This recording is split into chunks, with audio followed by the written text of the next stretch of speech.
Pemirsa, Kementerian Ketenagakerjaan yang memberlakukan Permenaker nomor 2 tahun 2022 mengenai jaminan hari tua sedang menjadi polemik saat ini.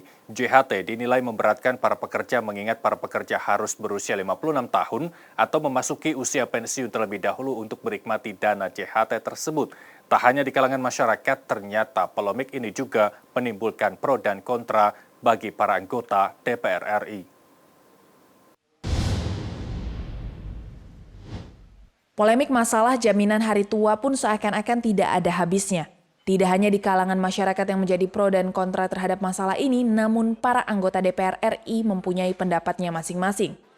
Anggota Komisi 9 DPR RI Krisdayanti menyebutkan perihal JHT, masyarakat tidak perlu khawatir mengingat pemerintah sudah memberikan solusi dengan menghadirkan JKP atau jaminan kehilangan pekerja.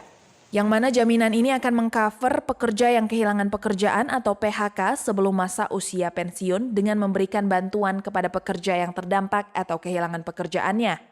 Krisdayanti menjelaskan JKP ini memberikan solusi kepada para pekerja terkait JHT yang bisa dicairkan di usia 56 tahun.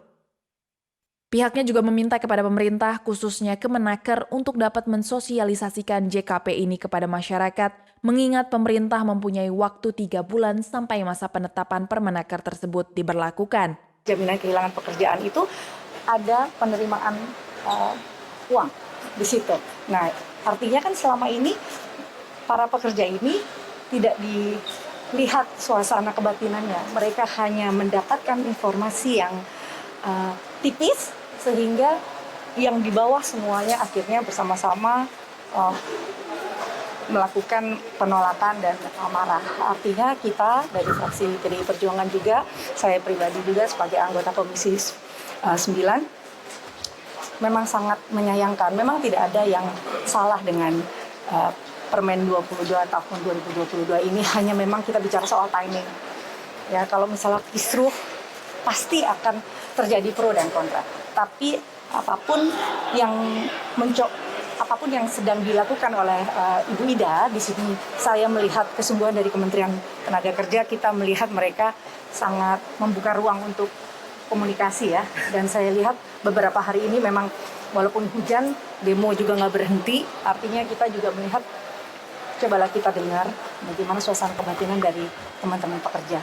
Ya, namun ya kalau kita memang bicara tentang judulnya saja jaminan hari tua, ya memang kita mengharapkan di hari tua nanti para pekerja ini nanti tidak kesulitan.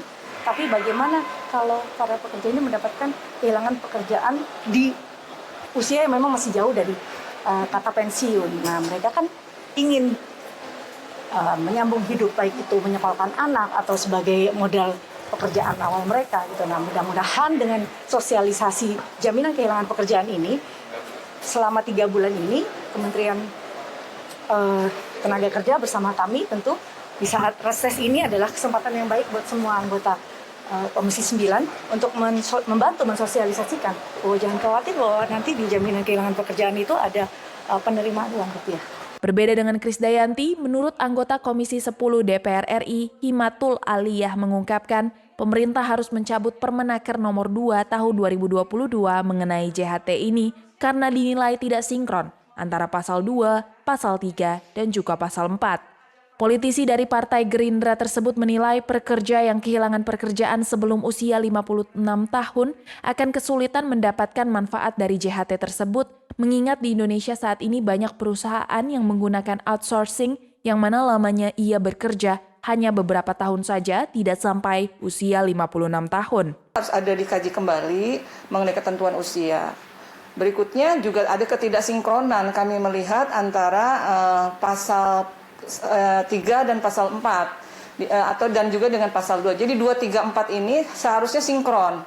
Nah, ketidaksinkronan itu terlihat di pasal 3 misalnya ketika pekerja ya yang mengambil JHT itu di usia pensiun yang sudah ditentukan pemerintah itu 56 tahun. Tetapi kita kalau melihat lagi bahwa yang dikategorikan pensiun seperti pasal 2 itu kan yang mendapat manfaat JHT adalah yang pensiun, cacat tetap, dan meninggal dunia. Yang pensiun ini termasuk yang berhenti. Ya. Berhenti itu ada kategorinya, yaitu berhenti secara pengunduran diri, ada yang kena PHK, juga akibat meninggal dunia. Nah, Tidak sinkronnya adalah ketika pekerja-pekerja sekarang ini kan banyaknya outsourcing. Outsourcing itu perpanjangannya paling 2-3 kali ya. Misalnya orang masuk umur 19 tahun. Kemudian dia diperpanjang ketika masa kontraknya berakhir 2 tahun kerja, berarti usianya baru 21 tahun. Lalu diperpanjang lagi menjadi 21, 22, ya. Setelah itu dia 22 tahun, dia akan pensiun ataupun berhenti karena memang sudah selesai kontraknya.